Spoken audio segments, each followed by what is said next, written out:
Hello बच्चों, let's see the question and the question is the oxidation of toluene to benzaldehyde by chromyl chloride is called as। मतलब हम लोग जब कभी भी अपने टॉलवीन को हम लोग जब कभी भी बच्चों अपने टॉलवीन का हम लोग यहाँ पर ऑक्सीडेशन कर रहे होंगे in the presence of chromyl chloride मतलब Cr2O2 Cl2 के प्रेजेंस में, है ना। तो यहाँ पर हमें जो मिल रहा होगा वो आपको मिल रहा होगा बेंजाल्डिहाइड। तो इस रिएक्शन को हम लोग क्या बोलते हैं?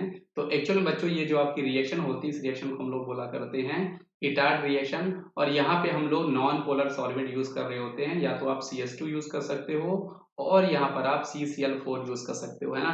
तो बच्चों ये है आपको पता होना चाहिए। अब मैं आपको यहाँ पर इसकी रिएक्शन बता देता हूँ, क्योंकि इसका जो इंटरमीडिएट कॉम्प्लेक्स है ना बेटा, ये भी कई कई बार एग्जाम में पूछा जा चुका है। पहली बात बच्चों यहाँ पे फॉर्मूला थोड़ा चेंज कर लो, ये आपका CrO2 Cl2 होगा।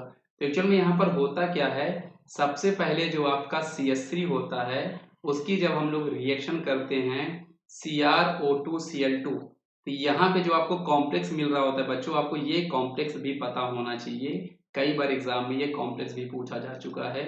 ये आपको मिलेगा CH और यहाँ पर आपको मिल रहा होगा OCrO HCl2 का ट्वाइस, ये यहाँ पर आपको कॉम्प्लेक्स मिल रहा होगा। और इस कॉम्प्लेक्स की फर्दर जब हम लोग हाइड्रोलिसिस कर रहे होंगे, है ना, एसिडिक मीडियम में जब आप इसकी हाइड्रोलिसिस कर रहे होंगे तो ये आपका कन्वर्ट होके बच्चों यहाँ पर बेंजाल्डिहाइड देने वाला है। आपको ये कॉम्प्लेक्स भी ध्यान रखना है, इसीलिए मैंने आपको ये बताया है, क्योंकि कई बार एग्जाम में ये आपसे ये कॉम्प्लेक्स भी पूछा जा चुका है।